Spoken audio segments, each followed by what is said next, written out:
Welcome everyone to our 2020 Masters recap video. I'm here with my good friend Matt Berkey. Matt, how are you doing? Well, it was an exciting week at the Masters. My team didn't come out on top, but it was exciting to see the top of the leaderboard on Sunday. I'm just excited for our recap show tonight, Paul. Yeah, I'm super pumped. We have our guest, the winner, your father-in-law, the one and only Joe Green here with us. He had a wonderful tournament, 22 under. I can't wait to talk to him, Matt.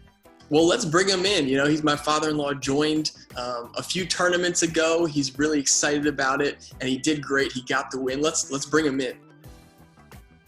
I think he's going to be pretty excited to share with us. Hey, Joe, so glad to have you. Congratulations on winning. Yes. Just tell everybody, you know how you're feeling right now. You know, it's all about experience. That's all. When you play the Masters, you got to know that course, and you can see I bring a little bit of experience to the game.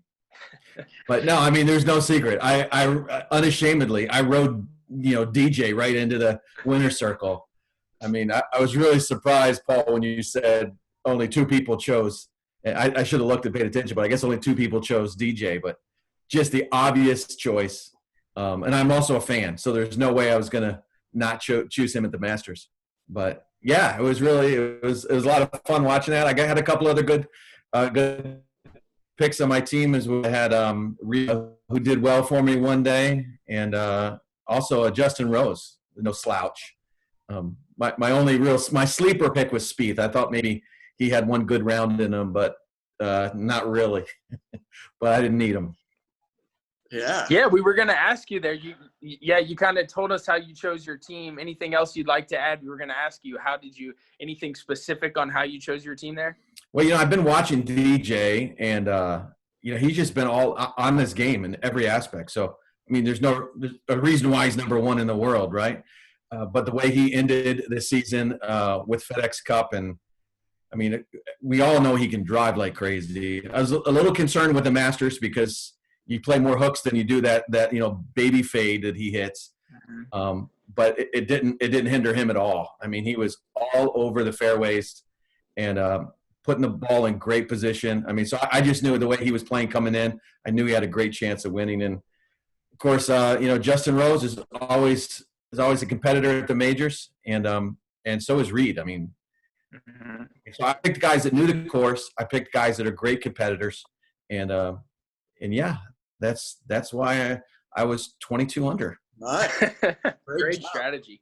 I wonder if the soft conditions at the Masters this year helped Dustin land his fade where he needed to, as opposed to rolling it down some fairways.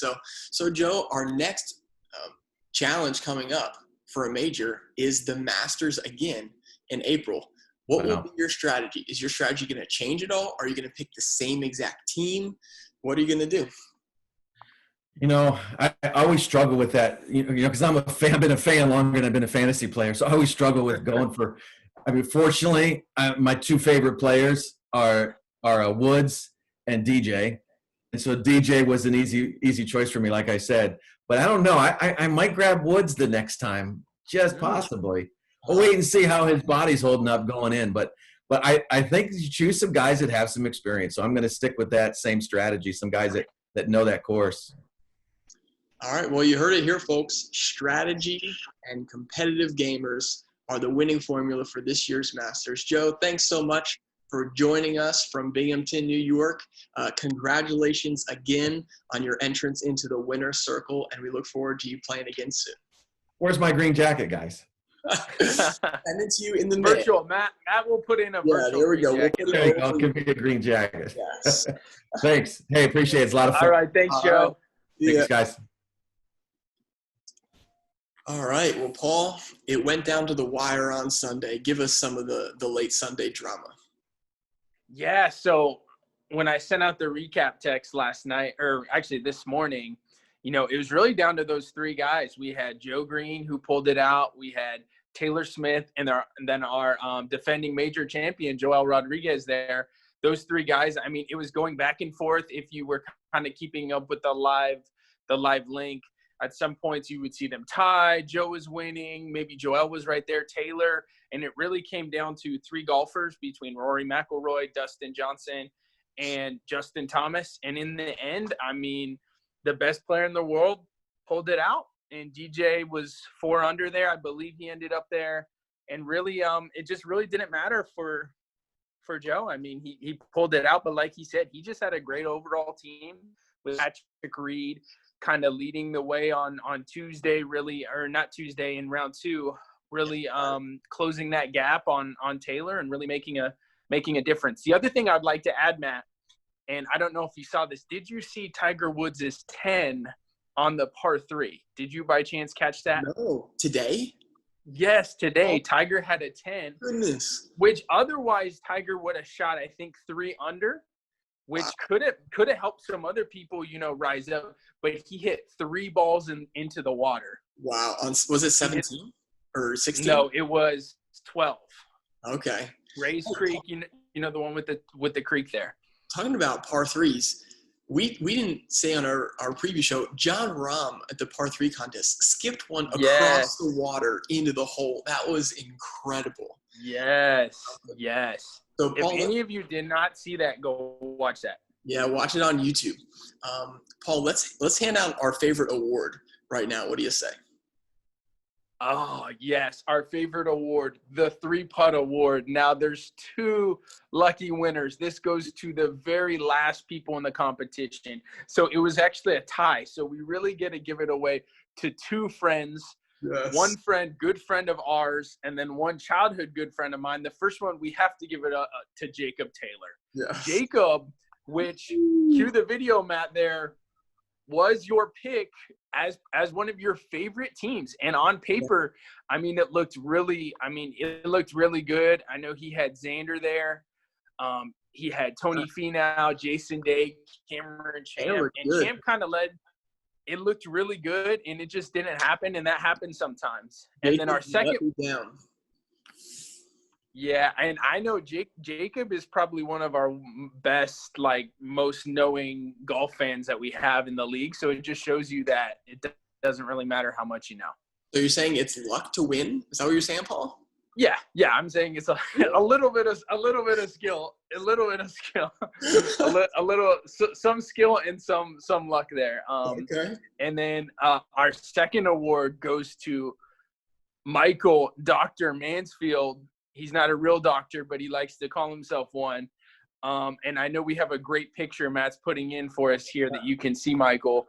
But Michael usually does the choose two, Matt.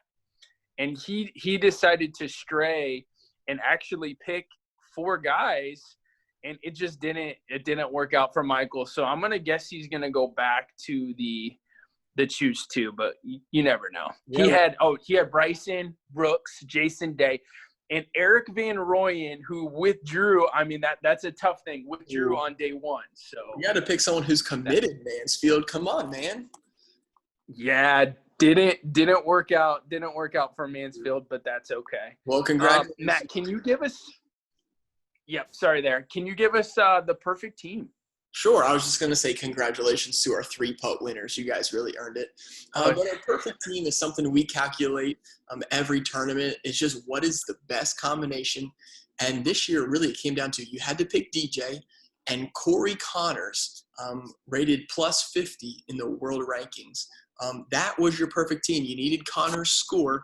He shot a 7 under on Saturday, I believe it was. So that was your perfect combo. So Joe Green picked the perfect team minus 1 player, and it cost him 3 strokes. So he came pretty close to that perfect score. So nice job, guys. DJ was the key. Awesome. So our last thing here, Matt, I'm just going to do a quick Masters preview. As we kind of alluded to with Joe, the next Masters is going to be April 8th through the 11th. So it's kind of going to be a more typical Masters. This was really weird being in November with the weather, but it's going to be back to normal. Should be, hopefully there's going to be fans there. Even though there was quite a few people I saw. I don't know if you saw today, Matt. There was quite a few people watching there. But it's going to be back to normal. And then we'll also have some people who already qualified, some guys who are higher up in the rankings like Daniel Berger, who didn't quite make this one.